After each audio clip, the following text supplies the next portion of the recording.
ஒரு சிறிய கிராமத்தில் 3 தோழிகள் இருந்தனர். ரேவதி, செல்வி மற்றும் காவேரி. அவர்கள் மூவரும் ஒரே வயதில் ஒரே பள்ளியில் படித்தவர்கள்.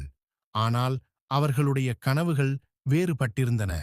ரேவதி கிராமத்தில் இருந்த தையல் வேலை கற்றுக்கொண்டு ஒரு சிறிய கடை வைப்பது அவளுடைய கனவு. அவளுக்கு அதுவே போதும் என்ற மனநிறைவு இருந்தது. செல்வி கிராமத்திற்குள் நல்ல வசதியான குடும்பத்தில் திருமணம் செய்து கொண்டு ஒரு நல்ல குடும்பத் தலைவியாக இருப்பது அவளுடைய லட்சியம். அவளுடைய வாழ்க்கைத் திட்டம் எளிமையாகவும் பாதுகாப்பாகவும் இருந்தது. ஆனால் காவேரியின் கனவுகள் மிகவும் வித்தியாசமானவை. அவள் கிராமத்து வாழ்க்கையின் சமூகப் பிரச்சனைகளையும் நிலத்தகராறுகளையும் நேரில் பார்த்தவள். படித்தவர்கள் மட்டுமே பேசும் அதிகாரம் இங்கு இல்லாமல் இருக்கிறது என்று அவளுக்குத் தோன்றியது. நான் வழக்கறிஞராக படிக்கப் போகிறேன், நம் கிராமத்து மக்களுக்கு ஆதரவாக நிற்பேன் என்று அடிக்கடி சொல்வாள். அவளுடைய தோழிகள் அவளை பார்த்து சிரிப்பார்கள். காவேரி, அது எப்படி முடியும்? பெண்கள் வெளியூர் போய் படிப்பது எவ்வளவு கஷ்டம் தெரியுமா என்று கேட்டார்கள்.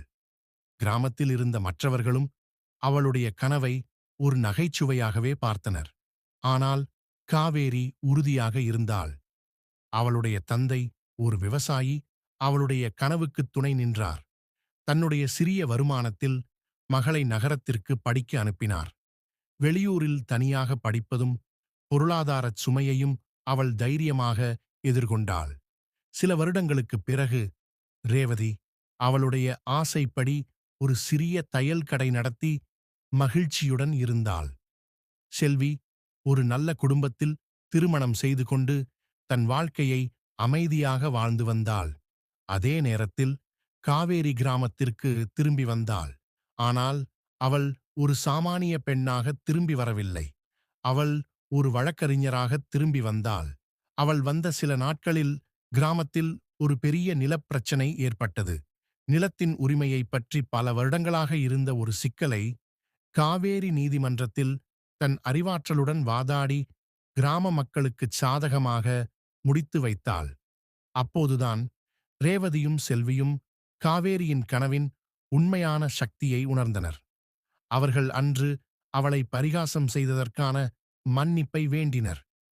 காவேரி வெற்றி பெற்றது வெறும் ஒரு வழக்கறிஞராக மட்டுமல்ல. அவள் நிரூபித்தது என்னவென்றால், ஒரு பெண்ணின் கனவுகளுக்கு சமூகத் தடைகளோ அல்லது மற்றவர்களின் எதிர்பார்ப்புகளோ ஒருபோதும் தடையாக இருக்க முடியாது. அந்த கிராமத்தில் 3 பெண்கள் இருந்தனர். ஆனால் ஒருவர் மட்டுமே புதிய பாதையைத் திறந்தார்.